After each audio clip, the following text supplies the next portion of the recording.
Hello ladies and gentlemen, welcome to my channel, The Lad Flicks Show, your ultimate destination for all things movies. But hey, let's not waste time, it's intro time.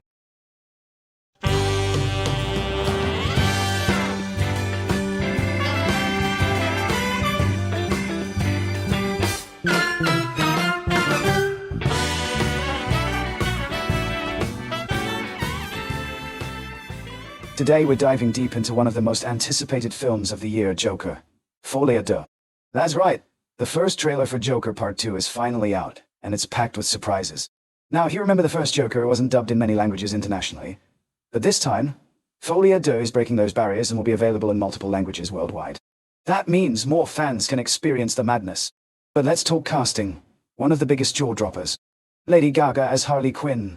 Yes, the pop superstar is set to deliver a powerhouse performance, and with Joaquin Phoenix back as Arthur Fleck, we can expect some intense chemistry between the two. Phoenix's haunting portrayal of the Joker in the first film was already legendary, and this time, he's set to elevate it even more. But did you catch all the subtle hints in the trailer? Let's break down the story without spoiling too much. After the chaos Arthur Fleck caused in Part 1, the story picks up with him in an asylum. But Arthur's fame has spread far and wide, especially among the clown gangs who idolize him. And guess who's joining him in this asylum? Harley Quinn, of course. Gaga's character is drawn into Joker's chaotic world, and we see the beginning of their twisted love story. Now in this part, the title Folie Deux has a special meaning. It refers to the shared madness between two people. And boy, does it fit! Arthur's descent into madness is now paired with Harley's, creating a dynamic duo of chaos. This isn't your typical love story though. It's raw, it's dangerous, and it's mesmerizing. The film's genre also takes a sharp turn. While Joker Part 1 was a dark psychological thriller, Part 2 is shaping up to be a musical psychological thriller. Yes, you heard that right. A musical. Arthur's character now delves into the world of music and dance, giving the film a completely different flavor, like something out of La La Land, but with a much darker twist. Picture this, Arthur Fleck, the once aspiring comedian, now finding a new passion in music. The trailer even opens with a guard asking, "No jokes today, Arthur." Instead of laughs, Arthur now aims to express his madness through music and dance. And don't worry, even though it's a musical, the film isn't losing its signature dark, violent tone. We still get those intense psychological elements that made the first film so gripping. You can even see it in the visuals, umbrellas changing from black to vibrant colors, symbolizing the shift in Arthur's mind. Let's talk about Harley for a second. Unlike Margot Robbie's version from Suicide Squad, Lady Gaga's Harley Quinn is different. She's not just a psychiatrist turned villain. This Harley falls for the Joker's madness, becoming obsessed with him, and her descent is just as intense as Arthur's. One scene in the trailer shows Harley standing alongside Arthur, both lost in their own delusions. But is it real, or is it just in Arthur's mind, like the relationship he imagined with Sophie in Part 1? The film plays with these illusions, making us question what's real and what's not. Speaking of illusions, the visuals are striking. We see Arthur performing on stage, but suddenly, the scene explodes, literally. The tension builds as Arthur and Harley plan their escape from the asylum. Is this all part of Arthur's delusion, or are they really escaping? The trailer keeps us guessing. And let's not forget the Murray Franklin show, which was such a pivotal moment in the first film. In Folie Deux, it seems Arthur's obsession with the show continues, but this time Harley is by his side. The two of them together on stage? It's going to be electric. The background music from the first Joker even won an Oscar, and it seems the sequel is raising the bar with its musical elements. We hear echoes of those haunting tunes as Arthur and Harley dance, almost as if they're performing for a captivated audience. Us. And if you're wondering, yes, the Joker's fanbase is still very much alive in this film. In one intense scene, we see multiple people in Joker get-ups chasing Arthur down.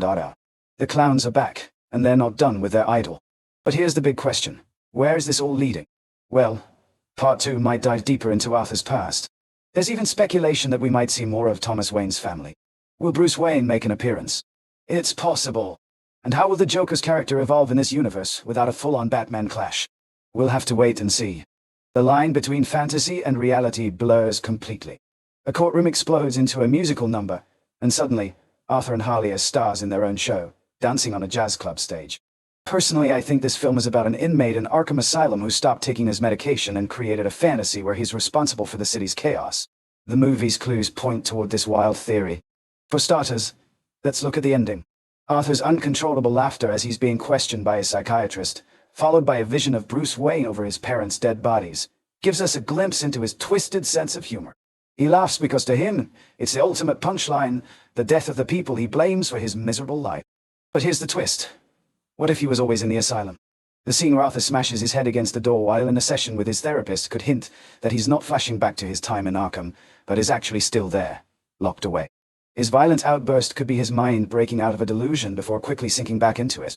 Throughout the film there are more signs, like when Arthur sprints through a hospital with confidential files, escaping easily. No one chases him. Seems odd, right? That's because he never actually left the asylum. He's imagining it all. Even his confrontation with Thomas Wayne in the restroom.